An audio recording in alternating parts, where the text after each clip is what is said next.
You know how much this movie was reported to have cost to make? $350 million. That is one mouth-watering sum of money, isn't it? Money.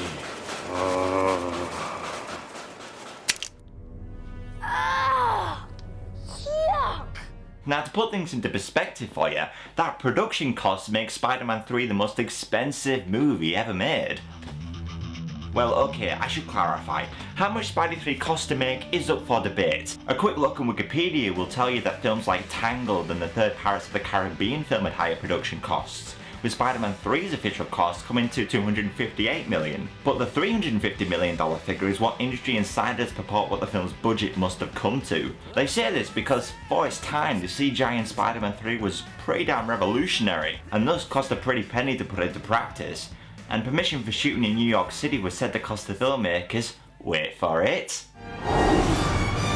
$1 million a day. And it's because of that some experts believe the budget could have been as high as $500 million. Sam Raimi must be loaded. Well, he's got all the money in the world, but there's one thing he can't buy. What's that? A dinosaur. So, with all that money and all this talent brought together to film a hotly anticipated third-parter, what could possibly go wrong? Oh yeah, the fans fucking hated it. I mean, Spider-Man 2 was loved by both audiences and critics alike. It was a tough act to follow. And whilst critical reception for Spider-Man 3 was decent, and the film still grossed a shit ton of money, audience backlash was just relentless. Hell, Empire magazine listed Spider-Man 3 as the 50th worst movie ever made. Okay, I don't care how much you hate this movie, it's not that bad. If you know me, you know I actually like Spider-Man 3. It's got some amazing action, some genuinely funny moments, and the pacing is great too. But I'd be lying if I said there wasn't certain elements that bogged this three-parter down. So let's take a gander at the film and see what rubbed people the wrong way. This is Spider-Man 3.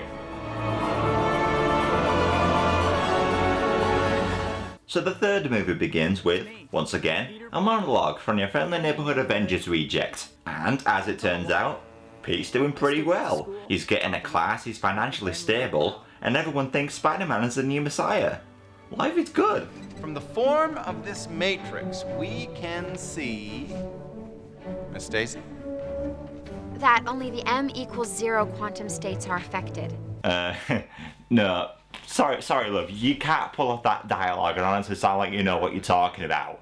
The way you said that line, it honestly sounded like you were reading it off that chalkboard there. That only the m=0 quantum states are affected. Correct. Good work, Miss Stacy. Okay, I'm sorry, that's unfair on Bryce Dallas Howard, the actress playing her. But after seeing Emma Stone's excellent portrayal of Gwen Stacy in The Amazing Spider-Man, the Spider-Man 3 version really just comes across as a dumbass. Just an annoying giddy schoolgirl who feels the need to laugh awkwardly at every little thing being said. Fuck you! But enough of Gwen, let's go back to Peter gloating about how great his life is. And I'm in love with the girl of my dreams. Damn MJ, you really let yourself go. Actually, no, MJ's got herself a leading role in a new play on Broadway as Peter takes his seat in the front row for her first performance. They say that falling in love is wonderful. It's wonderful. So they say. It's my girlfriend. Okay, fine, good for you. Just please don't lip sync again. Love, it's wonderful. Oh god. It's wonderful. Take the shot. So they tell me. Now I can finally sit back and enjoy the show. Who said it? I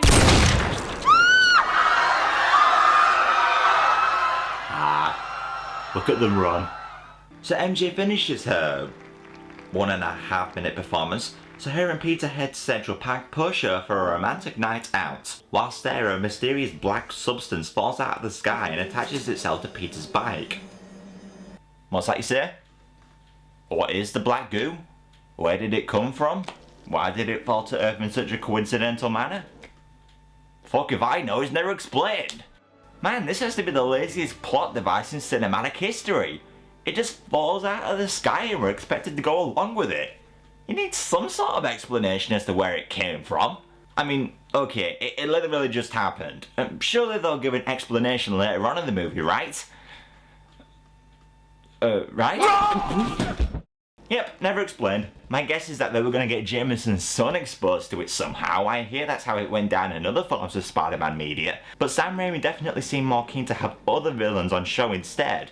I hear he was under a lot of pressure from studio executives to include Venom in this film. And as a result, he must have just lazily written him in.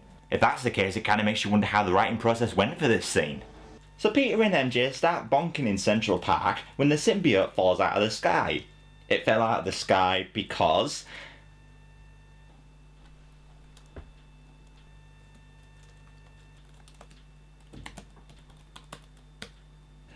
Samuel Marshall Raimi, you're a genius! Impressive. So we cut to a scene which appears the heck out of nowhere as an escaped prison convict called Flint Marko is on the run. Turns out Flint has a daughter who's suffering from a severe case of... dying. They don't explain her condition very well. And by that I mean not at all. Well anyway, Flint's wife comes in and she's not exactly happy to see him. I live in the presence of great truth. And that is the truth that you left behind. Right there in that bedroom. Yes, I am very protective of my sick daughter. Just ignore the fact that we live in a really seedy neighbourhood and I kept the window to a room unlocked so just about anyone can get in. Yep, there's a picture next to idiot in the dictionary. And what's that? Oh, you think I just photoshopped that image off for the sake of a cheap joke? Well, I can prove to you that this dictionary is indeed valid. If we cut to W, we can see... Yep, there's David Cameron's picture next to the word wanker. It's surprisingly accurate. Patty. Missed you. I miss you too, Daddy. And I kid you not, folks, this scene is the one and only time we see this girl. Yeah, you're probably wondering if Marco does get the money and saves her daughter, but no, never resolved. For all we know, she's as good as dead.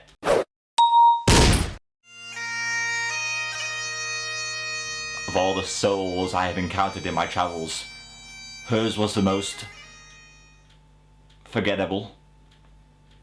What was the girl's name again? Was it Nickel, Dime? Penny. Penny, that's the one, yeah.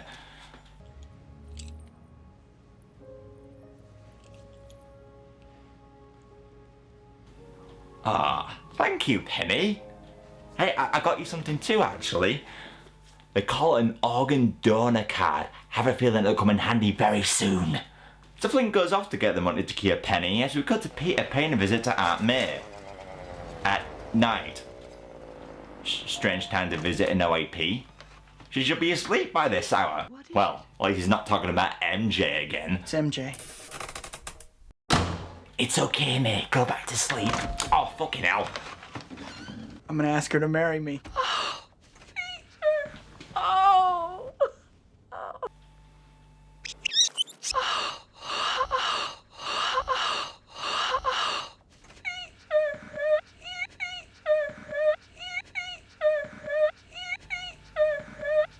Why do I find so much enjoyment in this? So, yeah, turns out Pete's planning to pop the question to MJ, as Aunt May's got some advice. A man has to be understanding and put his wife before himself. Can you do that, Peter? Oh, this gives me a good opportunity to use my new lie detector. Yeah, I think I can. Fucking hell! So Peter heads home, and his spidey sense must be on vacation or something, as Harry attacks him whilst riding a neon-lit flying surfboard. Which sounds stupid, but let's be honest, we would all fucking buy one. If not for the thrill of reacting that scene from Back to the Future 2, or pretending we're playing a real-life modern-day version of Tony Hawk's skateboarding.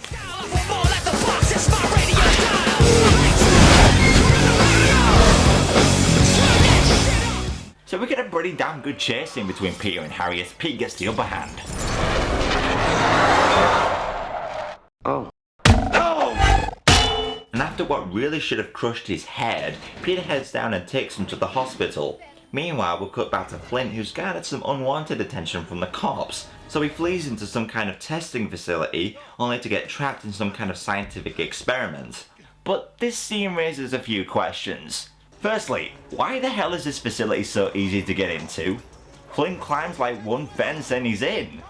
That was easy. Secondly, why don't the cops just shoot him through the fence? Bullets pass through them, you know. Angry Joe learned that the hard way. It's no use! The bullets are just going through the wall! Thirdly, when Flint falls into the sand pit, why do these doctors assume it's a bird that fell in? There's a change in the silicon mass. Yeah, it's probably a bird. It'll fly away when we fire it up. Oh yeah, because a 190-pound man can be so easily mistaken for a tiny little bird. Idiots. And lastly, when Flint does transform into the Sandman, why does everything but his locket turn into sand? Yeah, you see, 4 big gaping problems wrong with this scene alone. Was this script even proofread? For you see, Raimi, in your head is a little thing called a brain. Use it! Well, okay, maybe I'm being a bit harsh. Raimi certainly knows how to direct at least. The scene where Flint rises from the sand is very well done. This somber tune, the amazing CGI. It's a pretty damn powerful scene. It's just a shame that this is the only time in the movie where you feel genuinely sorry for the guy. I was pondering for a while as to why I felt this way, and I think it might have something to do with the fact that he looks nothing like Thomas Hayden Church here. Now, don't get me wrong, I'm sure he's a nice guy and everything, but he certainly doesn't have a face which screams emotion, does he? You know what? I'm happy. Besides, you know who I would love to have seen playing Sandman?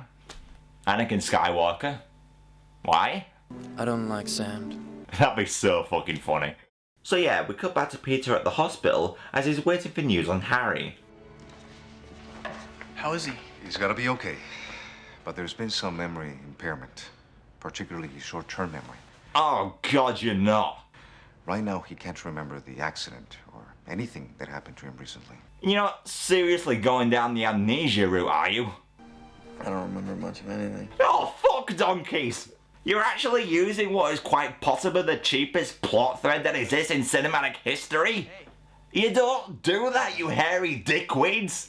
This is the kind of trope you'd see in a video game or a fucking soap opera, not a $350 million Hollywood blockbuster. Besides, you have all this character progression that Spider-Man 2 gave Harry as he's searching for his father's killer, and how he came to the realization that his best friend might have been involved in his death. Might as well throw out the fucking window now. So yeah, Harry has amnesia, and since he's completely forgotten about Spider-Man's involvement with his father's death, the two are now best of buddies again. Oh, goody. Last thing I remember, I was fine. Somewhere.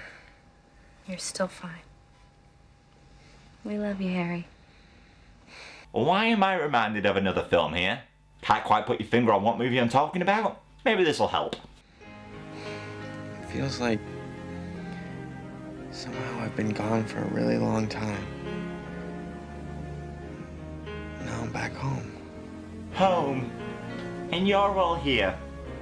And I'm never gonna leave here ever again. Oh, R.E.M. This movie script is fucking horrible. Pass me that Colt 45, would you? Thank you. And yeah, the cheesy dialogue doesn't stop there. You have lovely friends. My best friends. I'd give my life for them. Wow, Raimi. Subtle. Give the man a motherfucking coconut. He only just spoiled his own damn movie. Why not put a timer right in his fucking forehead whilst you're at it? I don't think that hint was obvious enough. You bastard. You stupid, stupid bastard. You stupid, stupid bastard. Stupid bastard ass. You stupid ass. Bollock bastard. Nipple wank turd. So yeah, whilst we all take bets on how long Harry has left to live in this movie, MJ goes to see Peter and she's got some bad news. The review. Oh. They hated it. They hated me. Are they reviews of the play you were in or this movie? The young Miss Watson is a pretty girl. Easy on the eyes, but not on the ears. Her small voice didn't carry past the first row. Hey? What play were they listening to? You sounded perfect. No, literally. She was pitch fucking perfect. I know that Kirsten Dunst's performance was pre-recorded, but if you wanted to get the point across that she wasn't very good, at least make the performance sound a little flat. The way those critics are talking about her, she might as well gone out sounding like this. I can't recall who said it. I know I never wrote it. I only know they tell me that love is grand. It's my girlfriend. It's about my career. I know, and I'm just saying you can't let it bring you down. You just gotta believe in yourself, and you pull yourself together, you get right back on the horse. And Don't give me the horse thing. Don't give me the horse thing. It's funny. It's what us Brits have to say now every time we buy meat. But seriously, am I the only one who thinks MJ's acting like a right stuck-up bitch? I know Peter might not be offering much in the way of emotional support, but his heart's in the right place. He's saying to never give in, don't listen to the haters, and she's just throwing it right back in his face. Don't give me the horse thing. Try and understand how I feel. Okay, I'll play along, MJ. I'm willing to bet that you feel a bit dead. Tell me I'm close. Disclaimer, this is a joke. Know that in real life, if you want to talk to me about your bad day, I will listen, offer emotional support, and help you in any way I can. I will not shoot your head off with a 9mm handgun. that's good. But Peter's saved by the bell as there's a little problem with an out-of-control crane in the city. We cut to quite possibly the most stereotypical photographer punch you'll ever see. Okay, Gwen, I've got a secret. It's my copier. Yeah, I've got a secret too. It's called my middle finger. Kindly directed up where the sun don't shine. Well, thankfully, the crane seems to choose listed cast members as it sprays. It crashes into Gwen's photo shoot.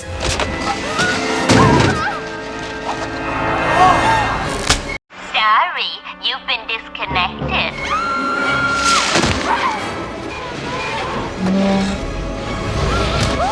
Oh. Bit unusual to see a girl hitting the movie that hard. Can I see it again? Now play it in the loop.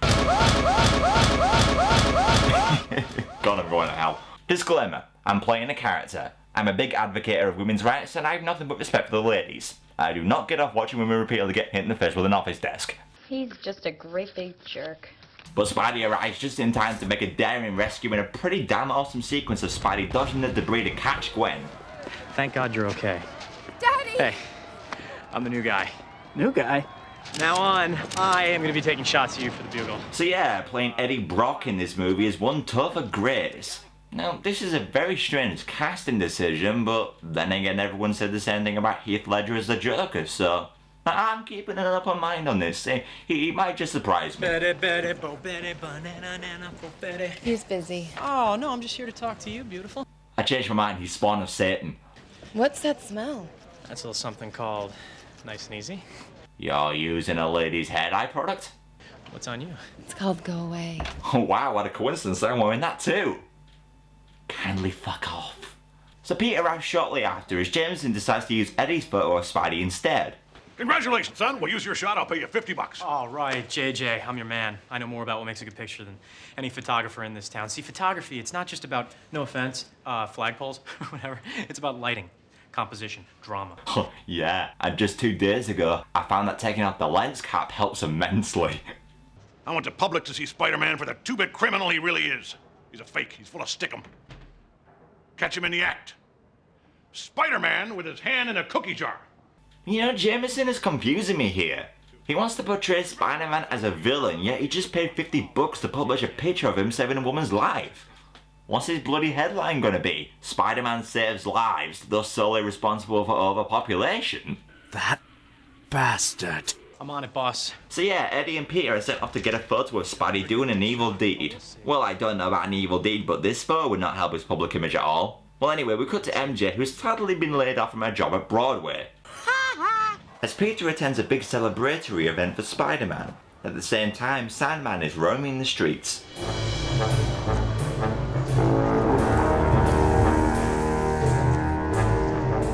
Man, hate to think what it's like for him when he takes a piss. It's gonna burn.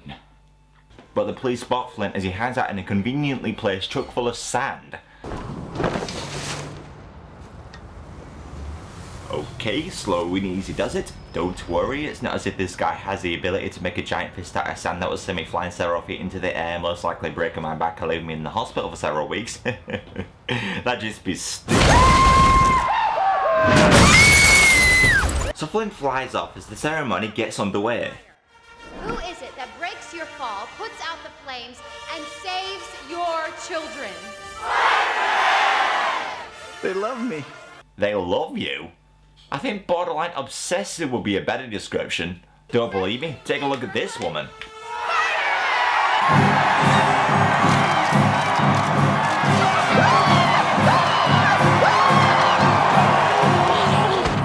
So yeah, instead of trying to hide his identity and protect the ones he loves, Peter's now making public appearances with huge crowds of photographers, brass bands, the works. This is sounding a little too familiar to another universally hated superhero film, isn't it? And yeah, to make matters worse, not only is Spider-Man making public appearances, he's also making public smooches as he kisses Gwen for the crowd.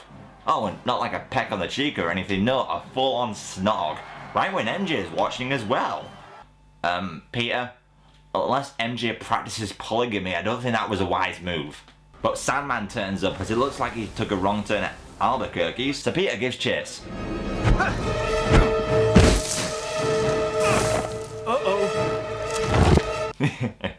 And that's not all he can enlarge, ladies. Disclaimer. Don't have sex with men whose molecular structure is entirely made of sand. Insertion will be a painful process and is likely you'll get an infection. It gets kinda itchy. So after a fight between the two, Sandman distracts Spidey as Flint gets away. We then cut to Peter arriving at a restaurant where he plans to propose to MJ. Okay. Oh, would you like some champagne? How'd that get in there? Oh, don't cry. Oh, don't cry. Wow, what an ass! So MJ arrives, and I have to admit, Bruce Campbell here as a French maitre d' does get in a chuckle or two, but he's overshadowed by Peter, who for some reason has all of a sudden started acting like a complete asshole. Get this, MJ is obviously not doing well, so Peter tries to give advice on how to cope with the stresses of being famous. Oh yeah, because it worked so well the first time. I see Spider-Man posters in the window. The kids running around with me on their sweaters. It's a big Halloween item. You do know you're supposed to be telling MJ the bad side of being Spider-Man, right? I don't know, I guess I've become something of an icon. Like yesterday, they kept screaming, Spider-Man, Spider-Man. People adore and worship me like a god, MJ. I know exactly how you feel. And just when you thought things couldn't get any worse for Peter. Hi, Pete. Hi. Of all the restaurants and all the cities in all of America, she had to walk into this one. Sam, the script is fucking horrible. Can I use your Colt 45? Thank you. Oh, she's in my science class. It's not her best subject. What? How come you never mentioned her? How come you haven't mentioned her? I think the bigger question is, why did you stick your fucking tongue down her throat? She's just a girl in my class. Let me ask you something. When you kissed her, who was kissing her? Spider-Man or Peter? What do you mean? Okay, I refuse to believe anybody can be this stupid. You just had a part-time model walk up to your table and gloat about how great a kisser you are when your girlfriend is sat right in fucking front of you! And you go... What do you mean? What the hell happened? I'd understand Peter acting like this if he had been in contact with the symbiote, but he hasn't yet. I'm actually siding with MJ here, and you all know how much I hated her character in the second movie. Where are you going? Please don't follow me. So MJ rightfully tells the idiot to piss it off, or words to that effect, as Pete gets a call from Captain Stacy. Apparently the man that we thought killed Uncle Ben wasn't the culprit. Oh yeah, apparently the real killer left this note, which I will now read. There can only be one Uncle Ben. This is the man who killed your husband. That bastard! Alright, okay, it's actually Flint Marko. Hey, they needed to tie his character to Spidey somehow, as Pete vows revenge and heads home to listen to his police radio so he can catch him. But that symbiote decides it's time to attach itself to Peter. It makes his suit go black and he feels somewhat stronger, though the added strength and agility is never really explored in the movie, which is a shame. Well anyway, Peter heads home and finds that Marco's just robbed a bank, so he dons his newly acquired suit and follows him into the subway.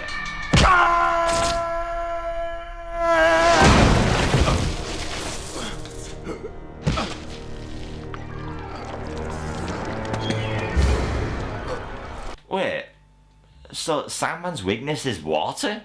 Okay, first of all, isn't the human body like 70% water? So isn't that like a weakness to yourself?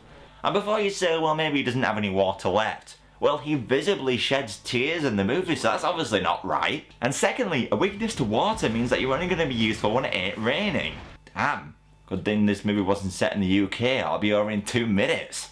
So Peter washes Flint away thinking he's killed him and decides it's time to enter emo mode. Leave me alone. Give me rent. You'll get your rent when you fix this damn door! It's just a door, Pete. You'll get your rent when you fix this damn door!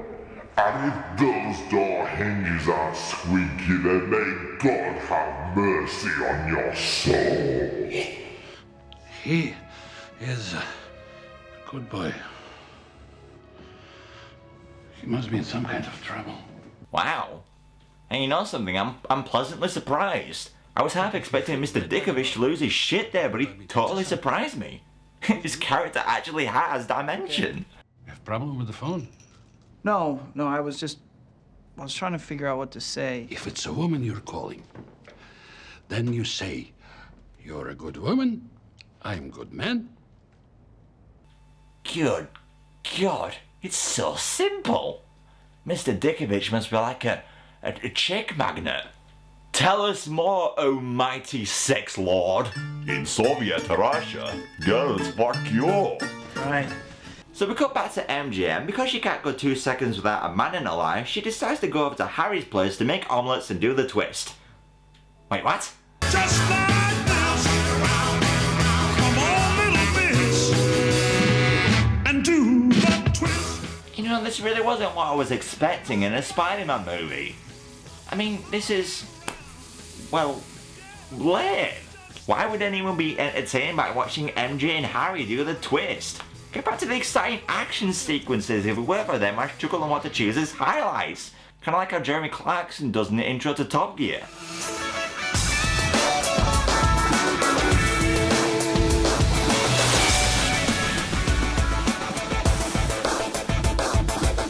Tonight, Harry makes an omelette.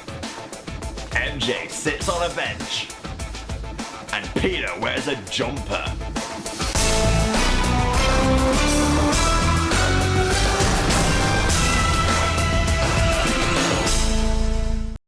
Well, anyway, Harry ends up getting his memory back because, oh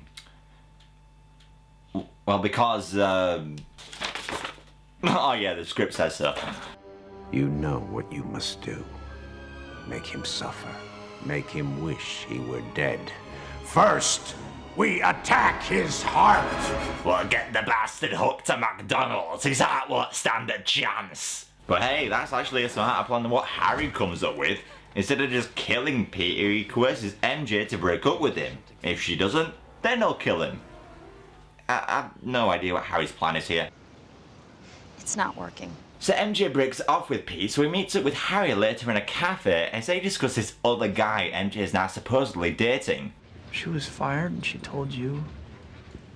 She didn't tell me. Well, that's why I asked you here, Pete. I'm the other guy.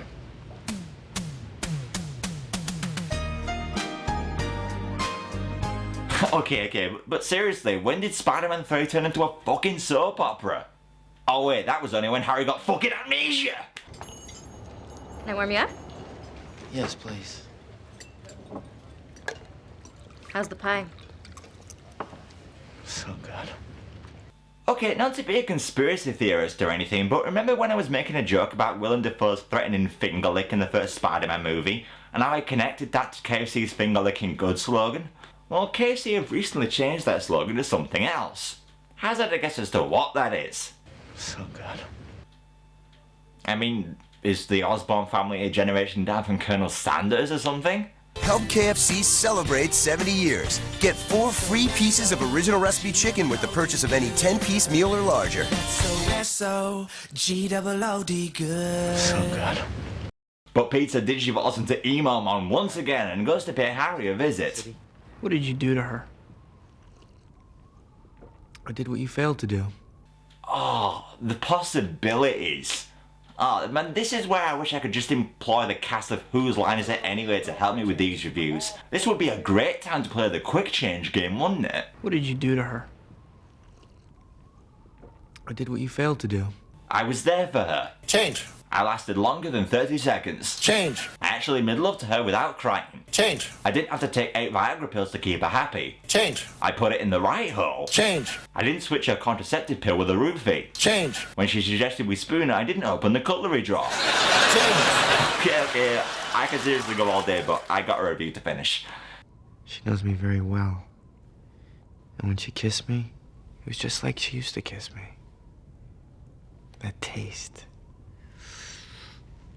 Strawberries. Ah, too late, Harry. Sean Bean already used that one in GoldenEye. Lovely girl.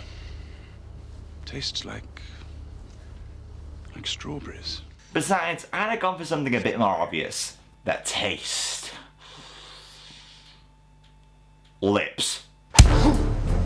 So Peter and Harry have a fight and crash into the Green Goblin lab when Pete gets the upper hand by throwing one of Harry's pumpkin bombs back at him. How the hell this doesn't kill him, I really don't know, seeing as how we saw these bombs disintegrate people in the first movie. Well, anyway, Pete then quickly finds out that Eddie faked a picture of Spider-Man robbing a bank so he can get the job at the Bugle. So he exposes Eddie and he's swiftly fired. Peter then gets the job and proceeds to celebrate by, oh god, here we go.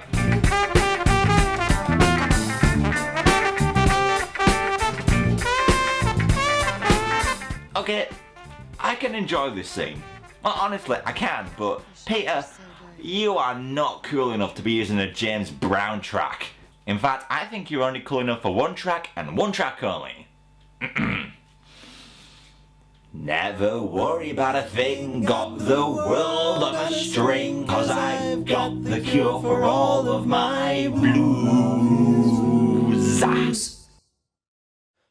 I take a look at my enormous penis, and my troubles start melting away. I take a look at my enormous penis, and the happy times are coming to stay. I gotta sing and I dance when I glance in my pants, and the feeling's like a sunshiny day. I take a look at my enormous penis, and everything is going my way. I've been waiting so long to use that song. So now that Peter is dressed like a Men in Black reject, he takes Gwen to a nightclub on a date. Yeah, they kinda cut out the whole Peter asking Gwen out thing. Proves how unimportant her character is, doesn't it? You are really gonna dig this joint. Peter, you're not black. No white guy should ever be allowed to say you're going to dig this joint. Let alone you. Okay, you tell you what, I'll let it slide. Let's just pray he doesn't say anything like that again. Find us some shade. Thanks, Hot Mix. Oh, I think that line just gave me cancer. Well, speaking of things that'll leave you in intensive care. Peter? Peter, what are you doing?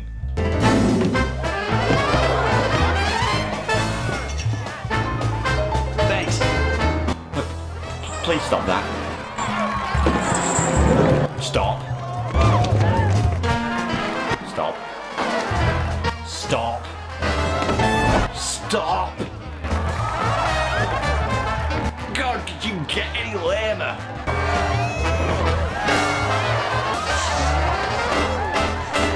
Now dig on this. Oh, God, no.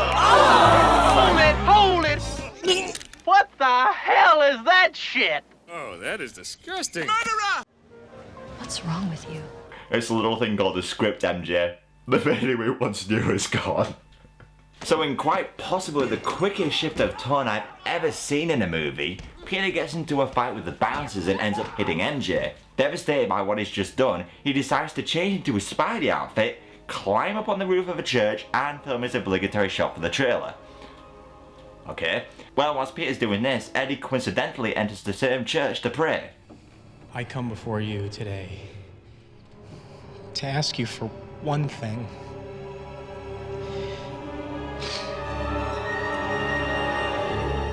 I want you to kill Peter Parker. Okay. Alright, but in all seriousness, Eddie, there's two things you don't understand. Firstly, there's a difference between praying and wishing. Secondly, even if you could make personal requests to God, you can't ask him to kill someone. Yeah, you do your own dirty work. Words to live by.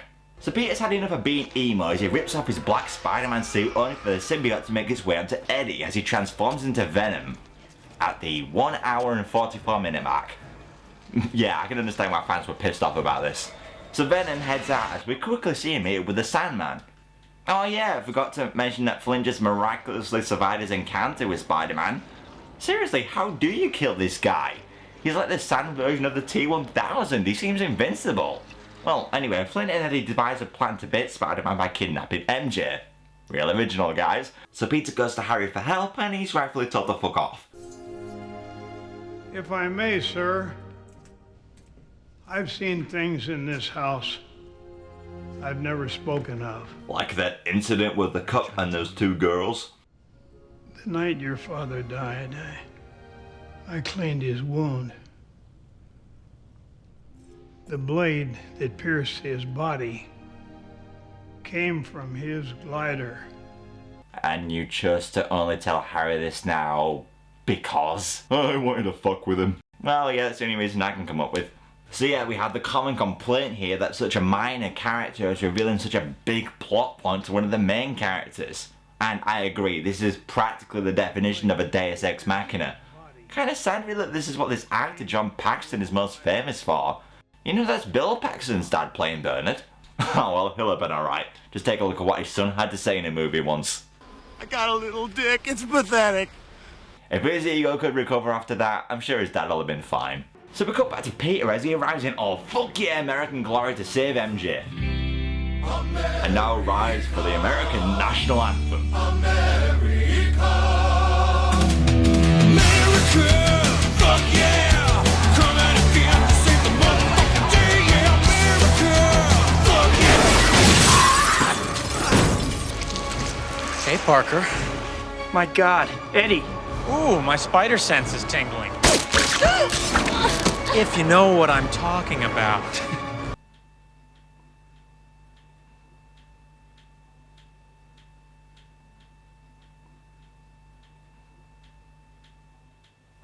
He's talking about his penis. So Spidey and Venom finally do get out. Oh, this is looking more like it is the fan fiction actually. Do you remember? Do you remember what you did to me? So whilst Venom is just talking, something happens. Something that we as a human race thought could never see come to fruition. Mary Jane actually does something.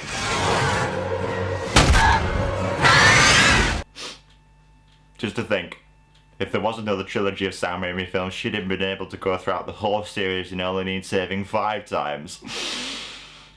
Oh well. But Peter can't take the both of them on, and has become subject to a game of Whack-A-Spider. But lucky for him, Harry's viewpoint on Peter has totally changed in a matter of about 2 minutes. Oh. So Harry and Pete take on Sandman and Venom together in a thrilling finale. Harry manages to take down the Sandman with a couple of well-placed missiles, which actually begs the question, why didn't he just use those to begin with? As Venom traps Peter. Again, Harry attempts a rescue only to get knocked off his board. Venom then uses Harry's board and moves in for the kill, so Harry, instead of just knocking Venom out of the way, chooses instead to awkwardly place himself in front of the blade. Oh, it's not so bad.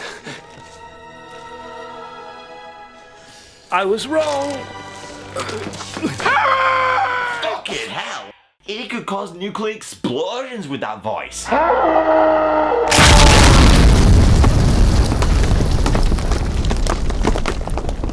Still got the moves. Anyway, what the hell was Harry thinking? Earlier in the movie, we found out that the board was coded to Harry's suit. In case he ever got separated from his board, he was able to bring it to himself. Why didn't he just do that? The board would fly out of Venom's hands, leaving him without a weapon. Simple. Seriously, I've never seen a character so pointlessly die before. If you're gonna write that a character sacrifices himself for a friend, you've gotta make it a last resort decision. You've gotta make it so that the character is literally left two and only two choices. Sacrifice yourself to save your friend, or let the fucker die. If there's a plot hole in such a pivotal point in a film, you're immediately gonna be pulled out of the movie, and any emotional impact the film was striving for will be lost. Fantastic, Raimi. A character that I've known for 3 whole movies dies and I don't even feel anything. How is that even possible? But hey, talking about characters that die pointlessly, Peter manages to pull Eddie out of the symbiote, only for Eddie to jump right back in when Peter throws in a pumpkin bomb. No!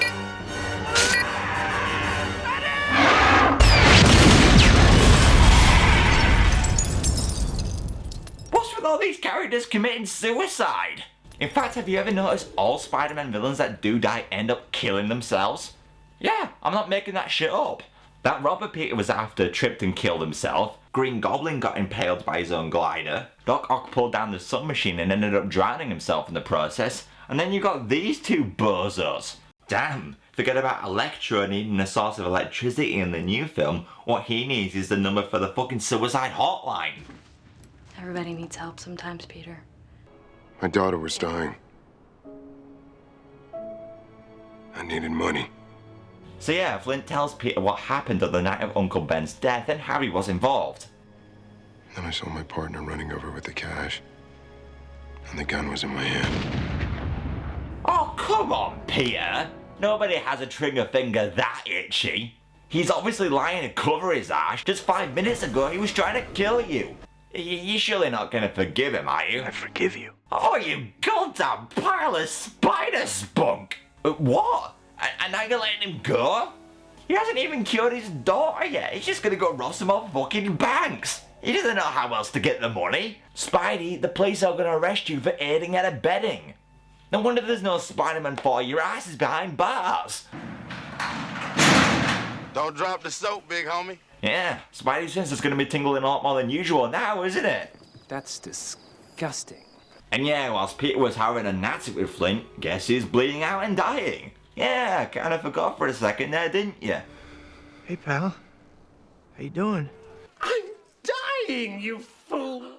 And yeah, instead of trying to get into a hospital to see if they can save him, he just dies. Then Peter blubbers like a little baby, thus causing everyone in the audience to laugh. Hey, MJ. What? I just realized something. What? Harry was rich, right? Yeah. And we're his best friends, right? Yeah. Holy shit, we're in his will, MJ, we're rich! So yeah, for a film as stupid as Spider-Man 3, the ending's a bit of a downer. This is the second Spider-Man film that ends with a funeral, and then Pete and MJ meet up in the jazz club, they have a bittersweet hug, and that's it, the end. I think my version would have probably gone a little bit more like this. Sorry, MJ. I've got some bad news. We weren't in the will. All Harry left us was a pumpkin bomb and a packet of Monster Munch. But who did the estate go to? The fucking butler.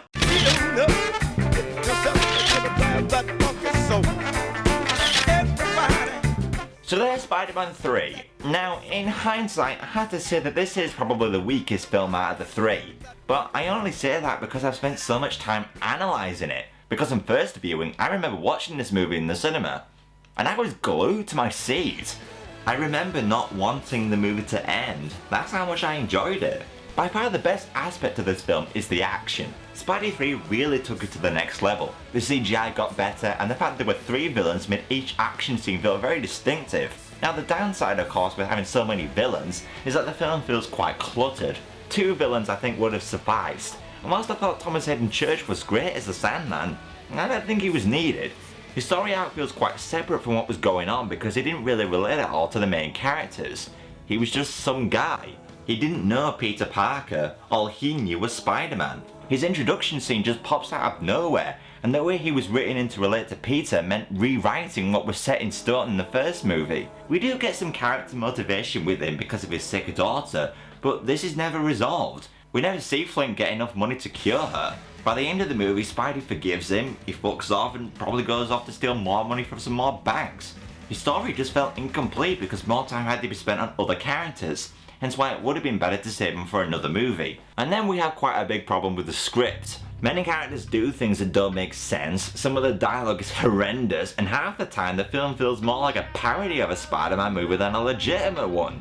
Now I'm not saying it's bad to be a stupid movie, but the film tries to be serious as well. You've got dumb scene, followed by emotional scene, followed by comedic scene, followed by serious scene, and usually all in quite a small time lapse. The film has practically no tonal consistency. I think that's Spider-Man 3's major problem. It tried to cram in too many characters, too many plot lines, and too many jokes, and as a result the film ended up feeling like a jumbled mess. It's almost like they got different directors to film different scenes. It's quite jarring at times. But I think what I hated most about this movie wasn't emo Peter, it wasn't the stupid dialogue, but it was the relationship between Peter and MJ. We spent 2 whole movies of them trying to get together, and at the end of the second film, they do. But they break up before the halfway mark in this one. Also, Gwen could get with Pete for a bit. And yeah, Gwen is another character that just didn't need to be here. And I would still say that even if I did like her character, which I don't.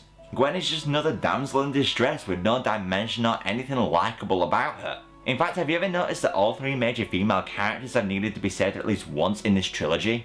It's kind of sad, really. It's one of the things I like so much about The Amazing Spider-Man. Andrew Garfield and Emma Stone have so much more chemistry together in Mark Webb's version than Tobey Maguire and Kirsten Dunst did in the Raimi trilogy. Not to mention Gwen in the new film was just all around more competent. She was smart and really knew how to get herself out of a sticky situation without having to rely on Spider-Man to save her. MJ, on the other hand,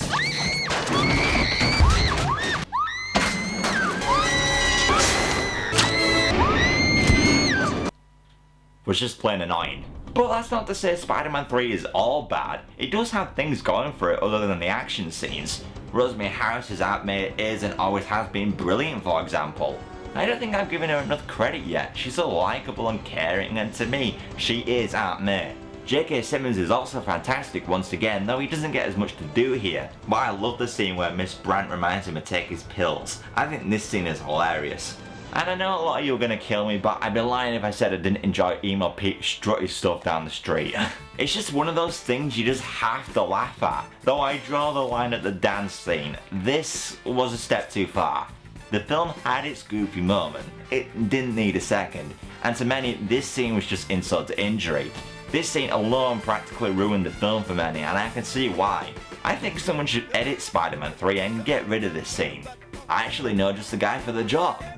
Topher Grace. Yeah, the guy who played as Venom in this film did a special edit for the Star Wars prequels, which he apparently got a lot of praise for. I think a Spidey 3 edit would be a pretty good project for him. If he did that, I'd be the first in line to see it. But yeah, as is, Spider-Man 3 is seriously flawed. There's too many plot threads, it gets a little too stupid in places, and the script needed a lot of work. But look at it with popcorn in one hand, beer in the other, and brain switched off completely, and you might find something special. I'm the unusual suspect, and I can't think of a way to end this review, so Spider-Man Dance Party.